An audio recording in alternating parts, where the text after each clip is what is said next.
I'm Roger with Roger's Outdoor Channel.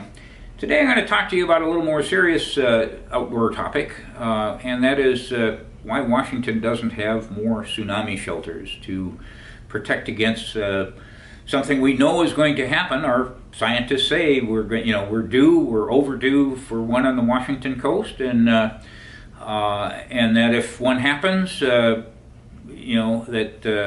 is a significant enough wave associated with it, a lot of people are going to die. So one of the things that has bothered me, I got into this fairly heavy about 5 years ago. I actually formed a company called solidhighground.com, or Solid High Ground anyway, and started working with some cities and looking at FEMA regulations. Actually hired an engineer to design a building that we felt would meet the FEMA regulations at the time. That 32-foot building, 5,000 square feet, 2 stories. Actually looks like this. You can see it on my webpage. The issue is that Washington, is located on a fault line about 600 miles off our coast, where the two Pacific plates come together, similar to the structure of the Earth's crust that they have offshore of Japan. And they kind of press against each other, and eventually that plate slips and drops down, and there's a big wave that, there's an earthquake followed by a big wave that comes in and does a lot of damage. Japan, you read up on some of the things that have happened to Japan and, Indonesia, other parts of the country. Anyway, it's going to happen, in our area, but nobody knows when it's going to happen.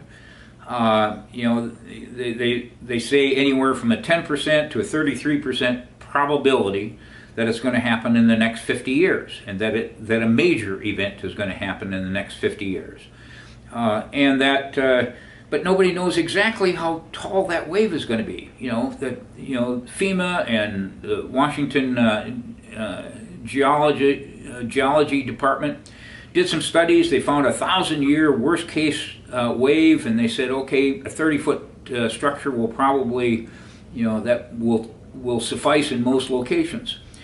And communities ran with that for a number of years. They tried to build one down at Ocean Shores. They tried to build one, a berm over in Long Beach. They tried Ocean Shores, or Cannon Beach rather, tried to build one. And then Ocean Shores tried to build a couple of them, a little museum and a, office structure. And they keep running into cost issues on trying to meet these regulations. And that was, a 30-foot structure. Well, the powers to be decided, well, that's not good enough. What if the wave is taller than that? And, so they found we're a 2,500-year worst-case storm. They dug through the dirt, etc., and says, we had one. 2,500 years ago, we had one that produced a 60-foot wave and in a lot of these areas. And so now they, after I designed my building, etc., they designed the berm over at Long Beach and Cannon Beach kind of went through their scenario. They just said, no, that's not good enough. So everybody's work got just thrown out. What needs to happen? What I basically did was I got this two-story structure that with the open floor, open air concept that lets the water flow through, and I said, okay, let's make this building, where it just doesn't sit there for 50 years waiting for the wave to happen. Let's use the building. Let's have concerts on top, or farmers market underneath, or maybe even enclose the building using a technique called blowout walls, where the walls will blow away without tipping the building over, and you can make office space in there and generate some revenue from all of these uses and some interest in visiting these areas. So I went to the communities and I said, look, if I went out and I did crowdfunding or grant funding or something, and I raised $1.5 million to build the shell of the structure. What I want you to do is provide me the land for free, the utilities to the structure, the water, sewer situation, the parking, and if you want it enclosed, you have to, pick up the tab for building it out to your specifications. The community said, it's great, but we are just afraid that we have a liability issue, that if the wave is taller than that, and people get killed, that, we could get sued and lose our jobs or, our livelihood. And so they basically said, if it's not to FEMA specifications, we don't want to do this thing. So, the problem that I had, the thought process I had was seatbelts save lives. We're required to use seatbelts in our state or across the country. And yet, if two cars, and it's been demonstrated they will save a lot of lives. But if two cars are going opposite directions fast enough and they collide head on, they ain't gonna help, they die. And so there are limits to seatbelts, and there should be limits to, how big a wave do we protect. I was on Hawaii once, and told to clear the beach, and that there's a 15-foot wave due to hit here, soon. So we went back up on the top of the hill, and the next day I went down there and said, what happened? Looks the same as it did yesterday. And they said, well, actually the wave only turned out to be a 1-footer. But down this beach, it was a 3-foot wave. I mean, look, nobody knows, how big this wave is going to be. The 30-foot wave, structure that I designed to, what used to be the old FEMA requirements, will save a lot of lives. The problem that happens is when that earthquake and tsunami wave, occur, the first thing that happens with the earthquake is that the roads collapse. They just break apart with the, this liquefaction process that they have. The sand turns to a mushy liquid and it cracks the roads. So you have to get somewhere within 20 to 30 minutes of when the earthquake, has triggered itself, that is higher than the wave that's coming your way. And in places like Westport, for example, you'd have to, go several miles. And because of that, you can only go 2 miles during a 20, your warning period is between 20 and 30 minutes. You can only get a maximum of 2 miles. So you need several of them. Westport needs 8, Ocean Shores 12, Long Beach 27, I think the number is.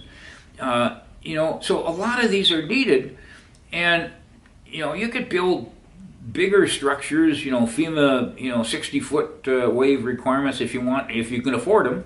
But these are practical. You can do things with these buildings, etc. But what the legislator needs to do is they need to do like they do for people that do first aid. Have a Good Samaritan law and say, hey, they built these structures to withstand a 30-foot wave, and it was taller than that. They tried to save people. Just hold them harmless. That would allow the communities to say, yeah, we want to build some of these. So what I want you to do is I want you to, look at my webpage, first of all. I mean, not that the design that I have is the only thing. I mean, I looked at what Japan did and, just took some estimates from there on what worked, etc., and, came up with this structure, but other structures would work too. Anyway, look at it, because it'll give you some ideas on, as I talk about the, the thought process that I went through in coming up with this thing. And if it rings any bells with you and you say, look, we need more of these, more shelters to be built. 2. We've got one at Westport and one at Tokeland. That's all we've got in the state for the last 50 years. We need 100. in order to save a lot of lives when this thing happens. And science says it will happen. We don't know when, we don't know how tall the wave is, but it's going to happen. And the best time to build a shelter is before the tsunami occurs. That's when you're going to save lives. So if I'm making sense to you, if you think that this is a good idea, again, visit my website, etc. And contact the people that can make this happen are our legislators, our governor, our state senators, our representatives.